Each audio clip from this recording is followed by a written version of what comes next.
Todos hemos hecho un viaje largo en coche, ¿verdad? Todos hemos visto ese cartel de área de descanso varias veces, preguntándonos si podremos aguantar otros 20 minutos antes de hacer una pausa para ir al baño o estirarnos un poco.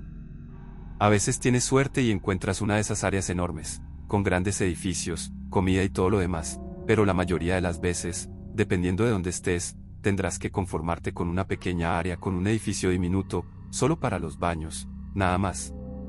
Pues bien, llevaba varias horas de viaje, un trayecto que en total duraría 15 horas, y una gran parte la había hecho de noche. No diré de dónde a dónde, porque no creo que sea importante, pero puedo decir que estaba en una zona un poco más aislada de la costa atlántica de España. Era tarde y estaba tratando de seguir adelante sin detenerme demasiado. No había muchos coches en la carretera a esa hora, de hecho, era bastante raro ver otros vehículos circulando. Estaba llegando a ese punto del viaje en el que necesitaba parar, y me estaba irritando por estar tanto tiempo sentado en el coche. Empecé a buscar un cartel de área de descanso y, cuando vi aquel cartel azul, me pareció una salvación. Así que, unos kilómetros después, decidí entrar. Era un área pequeña, pero tenía un edificio con baños, y para mí era más que suficiente. No había camiones aparcados, y supongo que solo pueden detenerse en áreas dedicadas para ellos, pero había otro coche en el aparcamiento. Pensé que probablemente alguien estaba durmiendo dentro. Salí de mi coche, me estiré un poco y, mientras me acercaba al baño, miré el otro coche en el aparcamiento. Tenía los cristales tintados, así que no podía ver si había alguien dentro o no. Pero en ese momento no me preocupó demasiado, solo me dio curiosidad. Entré al baño y me encontré con una escena extraña. Había un hombre en una esquina del baño, con la cabeza inclinada y la espalda hacia mí. Al principio pensé que estaba usando el retrete, pero luego me di cuenta de que ni siquiera estaba de cara al más cercano. Simplemente estaba allí, mirando la pared. Me detuve un momento, sin saber si decirle algo o no. Pensé en preguntarle si estaba bien, pero la situación era demasiado extraña. De todas formas, tenía que acercarme a él para entrar en el cubículo, y sinceramente me daba un poco de miedo pasar a su lado. Traté de no hacer ruido y caminar con calma. Entré en el cubículo y cerré la puerta. Pero tengo que admitir que no podía usar el baño con él en esa habitación. Soy de esas personas que no pueden. Era demasiado silencioso, demasiado extraño. Me quedé allí un minuto tratando de concentrarme, pero no pude. Al final, tiré de la cadena de todos modos y salí del cubículo. Pero ahora el hombre se había girado. Seguía en el mismo sitio, pero ahora me estaba mirando fijamente. Los ojos. Era el hombre más inquietante que había visto en mi vida. Había algo en su rostro, especialmente en la zona de los ojos, que me daba una sensación muy extraña. Su expresión estaba completamente vacía. No había hablado con nadie en más de 10 horas, y ese encuentro me tomó totalmente por sorpresa. En lugar de decir algo, me giré rápidamente y salí del baño. Me dirigí hacia el coche y no perdí tiempo en encenderlo y marcharme. Cuando miré por el retrovisor, vi a ese hombre caminando hacia mi coche. Aceleré para salir de su vista lo más rápido posible. Me sentí aliviado de estar de nuevo en la carretera principal. Sin embargo, esa fue la única sensación de alivio que tuve. Todavía necesitaba ir al baño. Pensé que solo era cuestión de 20 minutos hasta la siguiente área de descanso. Lo lograría. Y tenía razón. Fueron unos 20 minutos antes de que llegara a la siguiente área. Era otra muy parecida a la primera. Como había dicho antes, muchas de ellas son prácticamente idénticas. No había coches en esta. Por suerte. Aparqué justo delante del baño y corrí dentro. Tengo que decir que me sentí mucho mejor enseguida. Mientras terminaba en el baño, escuché pasos entrar. Pensé que se detendrían en los lavabos, pero los pasos se detuvieron justo frente al cubículo donde yo estaba. Vi unos zapatos a través del hueco bajo la puerta. El hombre estaba prácticamente quieto justo detrás de la puerta. Lo primero que pensé fue que era el hombre del primer área. Me estaba siguiendo.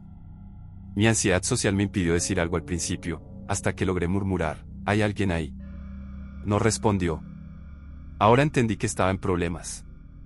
Lo único que podía hacer era llamar al 112 y ponerlo en altavoz, para que el hombre escuchara al operador responder, 112, ¿cuál es su emergencia?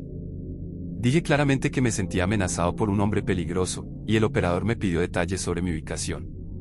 Respondí en voz alta, para que el hombre me escuchara con claridad. Por suerte, funcionó. Escuché los pasos alejarse mientras el hombre salía del baño. El operador me preguntó si me sentía seguro, y decidí quedarme allí hasta que llegara la policía.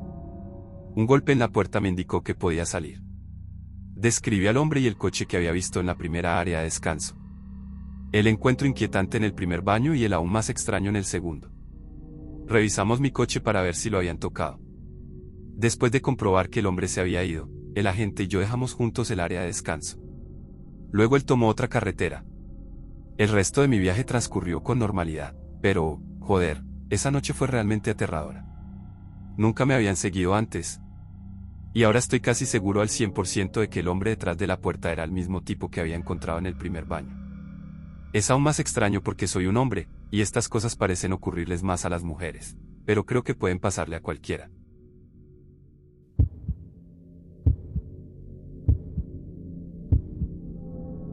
Después de mi última ruptura, me vi obligada a volver a vivir con mi familia. Vivía con mi ex en un apartamento en Buenos Aires, pero aprendí por las malas que firmar un contrato de alquiler con alguien con quien acabas de comenzar una relación nunca es una buena idea. No era para nada la persona que pensaba que era. Mis padres viven en un pequeño pueblo en la provincia de Buenos Aires, mucho más tranquilo que la ciudad. Nunca he sido de pueblo, prefiero estar cerca de un gran centro urbano, especialmente a mi edad. Pero aquí me aburro muchísimo. Espero quedarme solo el tiempo necesario para encontrar un apartamento que pueda pagar por mí misma. Definitivamente evitaré Buenos Aires por razones obvias. Recuperé mi antiguo trabajo en un centro de atención médica urgente. Me recibieron con entusiasmo, aunque saben que es solo temporal. El único problema es que tengo que cubrir los turnos más incómodos, a menudo nocturnos. Las horas pasan lentamente y, aunque el trabajo no es difícil, altera completamente mi ritmo de sueño y mi ya escasa vida social. Cuando termino el turno, generalmente agarro algo para comer que sería técnicamente mi cena. A esa hora no hay muchas opciones abiertas, pero esta mañana salí a las 4 y decidí parar en un local que sirve desayuno desde esa hora. Pedí un sándwich de pollo y una ensalada para comer cómodamente en casa. También tuve que cargar nafta. Me paré en una estación de servicio en el camino a casa, una de las pocas abiertas de noche. El estacionamiento es enorme, pero rara vez veo otros autos allí, ni siquiera de día. Entré a pagar en efectivo para ahorrar unos pesos y luego volví a la bomba. Mientras tanto, un auto se había detenido cerca, un sedán azul. Un hombre bajó justo cuando comenzaba a cargar nafta. Bloqueó el mango de la bomba para que la nafta fluyera automáticamente y luego se acercó a mi lado. ¿Querés ver un truco divertido?, me preguntó. Inmediatamente odié esa interacción, pero por alguna razón respondí, ¿qué truco? Comenzó a hacer ese truco estúpido con los dedos, fingiendo separarlos con la otra mano. Seguía mirando sus manos y luego a mí con una expresión sarcástica. No entendía si hablaba en serio o si solo estaba bromeando. Reí de manera falsa para que parara, pero siguió. Incluso cuando miré para otro lado, no paró. Finalmente, escuché el clic de la bomba indicando que el tanque estaba lleno. Desenganché rápidamente la manguera y corrí adentro para terminar de hacer lo que me quedaba. Cuando salí, el hombre ya se había ido, pero su auto seguía allí y la nafta seguía fluyendo. No quería quedarme para ver a dónde había ido. Subí al auto y, por paranoia, revisé los asientos traseros para asegurarme de que no había nadie. Cerré las puertas con llave y arranqué. 5 minutos después, estaba en casa, ansiosa por comer mi comida de las 4:30 de la mañana. Tomé la llave de repuesto del escondite, abrí la puerta y la volví a poner en su lugar. Cerré la puerta con llave, como siempre hago al entrar. Fui directamente a la cocina para comer, tratando de no hacer ruido para no despertar a mis padres. Solo tenemos 2 autos en la familia, así que comparto el de mi mamá. En Buenos Aires no necesitaba un auto, pero desde que volví, simplemente uso la llave de repuesto para entrar a casa. Mientras comía, escuché la puerta de entrada abrirse y cerrarse. Me congelé, con la comida aún en la boca. Llamé en voz baja, mamá, papá. Ninguna respuesta. No escuchaba pasos. Corrí al vestíbulo para revisar. No había nadie. Mi corazón me latía en la garganta. Subí corriendo a la habitación de mis padres y abrí la puerta de golpe. Estaban los dos en la cama y se despertaron de inmediato por el ruido.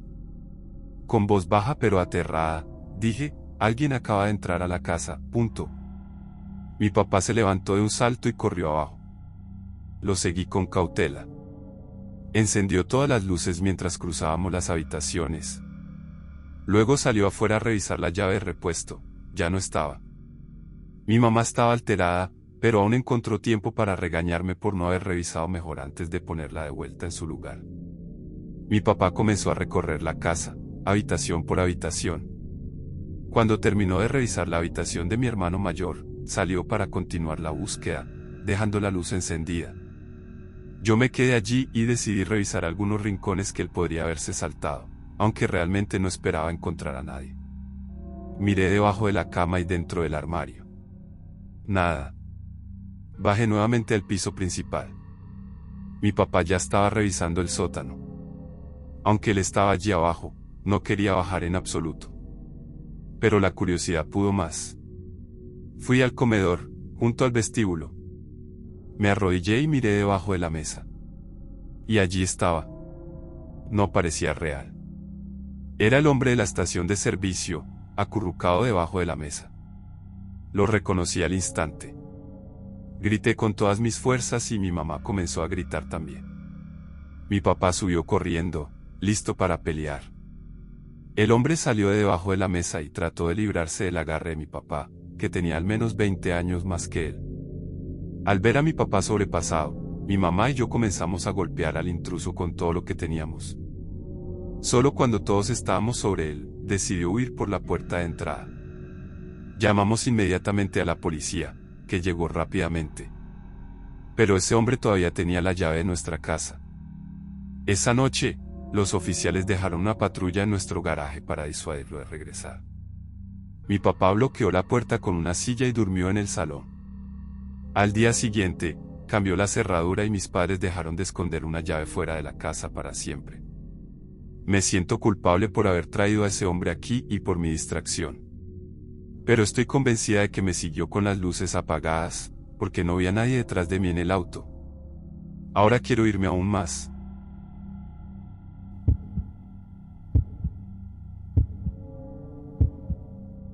Me gusta conducir de noche, porque no hay nada que odie más que el tráfico. Vivo en Chicago y el tráfico aquí puede ser insoportable, especialmente en las horas pico.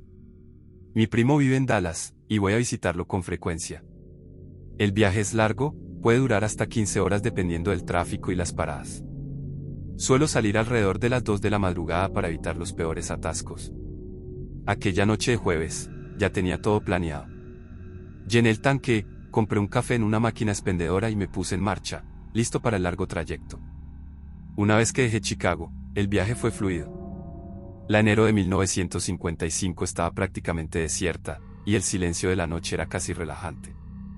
Alrededor de las 4 de la mañana, comencé a sentir hambre. Decidí salir de la autopista a la primera área de servicio con un restaurante de comida rápida abierto. Vi un cartel que indicaba un McDonald's y seguí las señales. La zona estaba oscura, sin farolas, y parecía bastante aislada. La única luz provenía de los faros de mi auto y del letrero del restaurante. En el estacionamiento solo había otro coche, un sedán oscuro y viejo. Las luces del drive-thru estaban encendidas, así que pensé que estaba abierto. Me detuve frente al intercomunicador, esperando una respuesta. Después de un minuto de silencio, intenté decir, disculpen, están abiertos, pero nadie respondió. Revisé mi teléfono y descubrí que el local abría recién a las 6 de la mañana. Justo en ese momento, 3 golpes en la ventana me hicieron saltar. Un hombre estaba de pie junto a mi coche, sonriendo. Me hizo un gesto para que bajara la ventanilla. No me sentía cómodo, así que la bajé solo unos centímetros. «No está abierto», dijo él. «Sí, acabo de darme cuenta», respondí. Luego me dijo que su coche no arrancaba y me preguntó si podía ayudarlo a encenderlo. Me señaló el sedán oscuro y dijo que la batería estaba descargada. Dudé por un momento, pero luego pensé que sería incorrecto no ayudarlo. «No tengo cables», dije. Él sonrió. «Yo sí, están en el maletero». Miré su coche, estacionado en una esquina del lote, cerca de los árboles. Finalmente, asentí. Se hizo a un lado para que pudiera acercar el capó de mi auto al suyo. Apagué el motor, abrí el capó y bajé del coche. Él abrió el maletero y sacó los cables. Los conectamos y encendí el motor. Esperamos unos minutos antes de que él intentara encender su coche. Se movía lentamente, como si no tuviera prisa. Giró la llave, pero nada. Le dije que esperara un poco más y lo intentara de nuevo. Cuando volvió a intentarlo, el motor no mostró signos de vida. Extraño, considerando que había llegado hasta allí conduciendo. Luego dijo que necesitaba hacer una llamada. Se alejó, hablando en voz baja en un idioma que no reconocí. Cuando regresó, dijo que un amigo le había recomendado esperar unos minutos más. Asentí, esperando que la situación no se alargara demasiado. Pero, de repente, escuché el rugido de dos motores en la distancia. Dos camionetas pick-up se acercaban rápidamente, una por cada lado del edificio. Mi corazón comenzó a latir con fuerza. Enseguida supe que algo iba mal. Solté una maldición en voz baja y comencé a desconectar los cables lo más rápido que pude, pero ya era demasiado tarde. Las dos camionetas se detuvieron detrás de mí, bloqueando mi auto. Miré al hombre a mi lado, su sonrisa había cambiado. Ahora parecía inquietante, cargada de intenciones oscuras. Corrí hacia el bosque, sintiendo las ramas arañarme las piernas mientras avanzaba en la oscuridad. Tropecé con algo y caí al suelo. Decidí quedarme quieto, acurrucándome lo más posible. Escuché voces llamándose unas a otras. Eran más de 3 hombres. Mi respiración era pesada, mi corazón latía con fuerza en mi pecho. Después de unos minutos, las voces se fueron apagando. Pensé que todo había terminado, hasta que escuché la alarma de mi coche sonar en la distancia.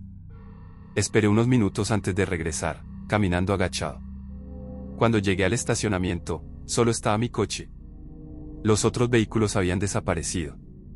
Me acerqué y vi la ventana trasera destrozada. El maletero estaba abierto. Todas mis cosas habían desaparecido: ropa, zapatos, mi computadora, incluso una bolsa con documentos importantes. Me sentí vacío. Llamé a la policía y les conté todo. Los agentes me dijeron que revisarían las cámaras de seguridad del McDonald's, pero que probablemente los vehículos no tenían placas. Después de tomar mi denuncia, me dijeron que podía volver a casa. Estaba a más de 2 horas de Chicago. Di marcha atrás y volví a la carretera. Fue el viaje más pesado y desalentador de mi vida. Unos días después, la policía me llamó. El sedán en el estacionamiento tenía una placa falsa y las 2 camionetas no tenían ninguna marca identificativa. Haremos lo posible, me dijeron. Pero lo sabía, nunca los encontrarían. Mis cosas se habían ido para siempre. Creo en el karma, y espero que esos bastardos hayan recibido lo que se merece.